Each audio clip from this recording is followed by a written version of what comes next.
हाँ जी, स्वागत है आप सभी का आपके अपने YouTube channel sky chemistry classes में। और आज की क्लास में अपन देखने वाले हैं रिएक्शंस सारी एक फ्लो चार्ट के माध्यम से क्लोरोबेंजीन की जितनी भी रिएक्शन है वो यहाँ सब लिखी हुई है। पहली रिएक्शन देखते हैं। देखो, क्लोरोबेंजीन का जब रिडक्शन होता है निकल धातु की उपस्थिति में हाइड्रोजनीकरण, तो हाइड्रोजन एक इधर दे दो, यानी जब अपचयन होता है तो दोनों तरफ बराबर बराबर हाइड्रोजन बांटते चले जाओ। एक हाइड्रोजन इधर दे दो और एक हाइड्रोजन उधर दे दो, तो इधर तो रह जाएगी बेंजीन और उधर निकल जाएगा HCl, तो बेंजीन बनेगी। फिर रिएक्शन है सांद्र H2SO4 की उपस्थिति में, और सांद्र H2SO4 की उपस्थिति में जब रिएक्शन होती है तो अपने को ये ध्यान रखना है, ये सल्फोनीकरण अभिक्रिया है, यानी कौन सा समूह जुड़ने वाला है? SO3H। जब SO3H समूह जुड़ता है तो उस रिएक्शन को कहते हैं सल्फोनीकरण। और जहां आपको ये दिख रहा है कि सांद्र H2SO4 लिखा हुआ है तो क्या जोड़ना है? SO3H। अब इसमें ऑर्थो स्थिति पर और पेरा स्थिति पर जोड़ देना है। किसको? SO3H को। क्यों? क्योंकि क्लोरोबेंजीन के अंदर जब अनुनाद होता है तो ऑर्थो और पेरा पर इलेक्ट्रॉन घनत्व बढ़ जाता है। और ये कौन सी अभिक्रियाएं हैं? इलेक्ट्रॉन स्नेही प्रतिस्थापन अभिक्रियाएं हैं। तो इलेक्ट्रॉन स्नेही कहाँ जुड़ेगा? जहाँ इलेक्ट्रॉन घनत्व ज़्यादा है। तो इस पे जोड़ो चाहे इस पे जोड़ो, तो ऑर्थो पे जोड़ दो। क्या जोड़ना है? SO3H। और पेरा पे जोड़ दो, तो एक ऑर्थो उत्पाद और एक पेरा उत्पाद। इसको कहते हैं ऑर्थोक्लोरो। ये SO3H की ऑर्थो स्थिति पे जुड़ा हुआ है, तो ऑर्थोक्लोरोबेंजीन। यह है बेंजीन सल्फोनिक एसिड, यानी बेंजीन वाले पर सल्फोनिक एसिड, और उसकी ऑर्थो स्थिति पर क्लोरो जुड़ा, ऑर्थोक्लोरोबेंजीन सल्फोनिक एसिड हो जाएगा, और वो हो जाएगा पैराक्लोरोबेंजीन सल्फोनिक एसिड। फिर आते हैं आगे Cl2, और Cl2 जुड़ा हुआ है, इसका मतलब क्लोरीनीकरण या हेलोजनीकरण रिएक्शन है। और ये हेलोजन कैरियर या हेलोजन वाहक की उपस्थिति में होती है FeCl3। FeCl3 अपने साथ ले जाता है Cl- को, तो इसमें बच जाएगा Cl+। अब वही Cl+ या तो ऑर्थो स्थिति पे जुड़ेगा या पैरा स्थिति पर।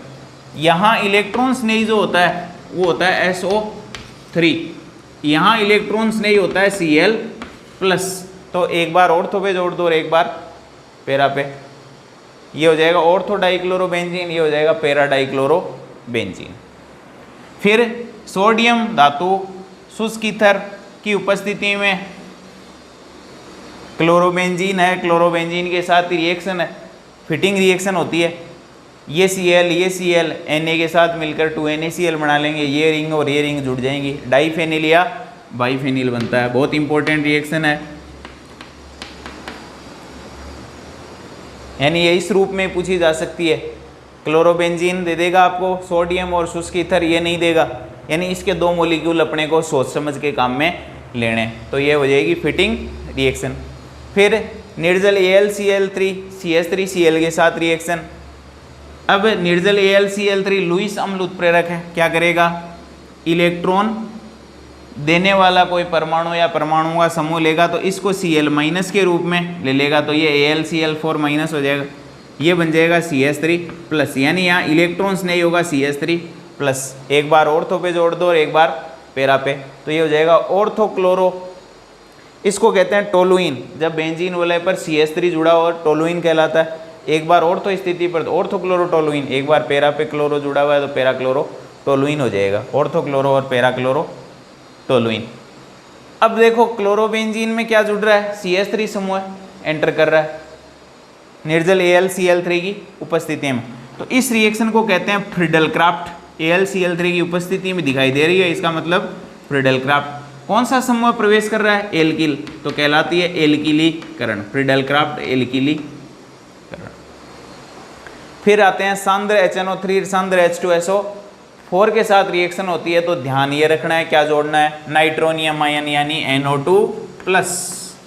यहाँ इलेक्ट्रॉन्स नहीं कौन होता है? NO2+। इसको कैसे बनाते हैं वो बना चुके हैं पीछे। ऑर्थो और पैरा स्थितियों में एक ऑर्थो पे जोड़ दो एक बार पैरा पे जोड़ दो, तो ये हो जाएगा ऑर्थोक्लोरो। इसको कहते हैं नाइट्रोबेंजीन, जब NO2 जुड़ा हुआ बेंजीन वाले पर। ऑर्थोक्लोरो नाइट्रोबेंजीन, पैराक्लोरो नाइट्रोबेंजीन उत्पाद बन जाएगा। ये लिखा हुआ है सांद्र HNO3 सांद्र H2SO4, क्या जोड़ना है, NO2 जोड़ना है। कहाँ जोड़ना है, ऑर्थो और पैरा स्थितियों पर।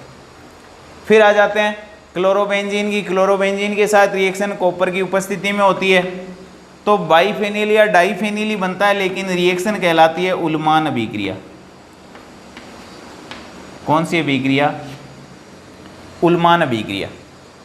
क्लोरोबेंजीन की कॉपर की उपस्थिति में क्लोरोबेंजीन के साथ ही रिएक्शन, जब सोडियम धातु के साथ रिएक्शन होती है तो भी डाइफेनिल या बाइफेनिल बनता है, लेकिन वो रिएक्शन है फिटिंग। और जब क्लोरोबेंजीन की कॉपर की उपस्थिति में रिएक्शन होती है तो उल्मान अभिक्रिया। ये डाई आयोडोबेंजीन की अपन रिएक्शन पीछे देख चुके हैं। फिर है CH3COCl, एसिटिल क्लोराइड की निर्जल AlCl3 की उपस्थिति में रिएक्शन, तो ये Cl जाएगा यहाँ से और अपना इलेक्ट्रॉन्स नहीं बनेगा CH3CO+। अब CH3CO+ को एक बार और तो इस पॉजिटिव वाले कार्बन से जोड़ दो, एक बार किसकी, यहाँ और तो स्थिति से जोड़ दो और एक बार पैरा से जोड़ दो, तो देखो Cl की और तो स्थिति पर जोड़ दिया COCH3 और एक पैरा पे जोड़ दिया। बेंजीन वलय से जब COCH3 जुड़ा होता है उसको कहते हैं एसीटोफिनोन। ये ऑर्थोक्लोरो एसीटोफिनोन हो जाएगा और ये पैराक्लोरो एसीटोफिनोन। और एसिटिल समूह प्रवेश कर रहा है और निर्जल AlCl3 की उपस्थिति में, तो ये रिएक्शन हो जाएगी फ्रीडल क्राफ्ट। और एसिटिल समूह प्रवेश कर रहा है तो एसिटिलीकरण, इसको फ्रीडल क्राफ्ट कॉमन रूप से एसिलीकरण भी कहते हैं। फिर NaOH के साथ रिएक्शन, तो 623 केल्विन ताप और उच्च दाब पर रिएक्शन होती है। OH- क्या कर देता है, इस Cl को हटा देता है, उसकी जगह ले लेगा नाभिक नहीं प्रतिस्थापन SN2 होती है यहाँ, उसको हटा देगा। फिर मैग्नीशियम के साथ टेट्राहाइड्राइडोफ्यूरान की उपस्थिति में रिएक्शन, तो क्लोरोबेंजीन की रिएक्शन अपन मैग्नीशियम धातु के साथ करवाते हैं तो फेनिल मैग्नीशियम क्लोराइड बनता है और ये ग्रीनियर अभिकर्मक ही कहलाते हैं। मैग्नीशियम जहाँ भी आ रहा है तो ग्रीनियर अभिकर्मक को एक बार याद करना पड़ेगा अपने को। जहाँ भी मैग्नीशियम धातु लिखी हुई है तो ग्रीनियर अभिकर्मक को एक बार याद कर लेना है। तो क्लोरोबेंजीन हो या एल्किल हैलाइड हो या एरिल हैलाइड हो, मैग्नीशियम के साथ रिएक्शन, तो मैग्नीशियम को C और X बॉन्ड के बीच में प्रवेश करा दो, ग्रीनियर अभिकर्मक बन जाएगी। फिर है अपनी CH3Cl के साथ क्लोरोबेंजीन की रिएक्शन, ये क्लोरोबेंजीन CH3Cl के साथ सोडियम धातु और शुष्क ईथर की उपस्थिति में, यानी एरिल हैलाइडों और एल्किल हैलाइडों की रिएक्शन है। तो ये कौन सी रिएक्शन थी, ये थी वुड्स फिटिंग, ये वुड्स फिटिंग रिएक्शन है। एक एरिल हैलाइड एक एल्किल हैलाइड, सोडियम धातु शुष्क ईथर, तो क्या बन जाएंगे, एल्किल बेंजीन प्राप्त होते हैं। और ये रिएक्शन थी वुड्स फिटिंग अभिक्रिया।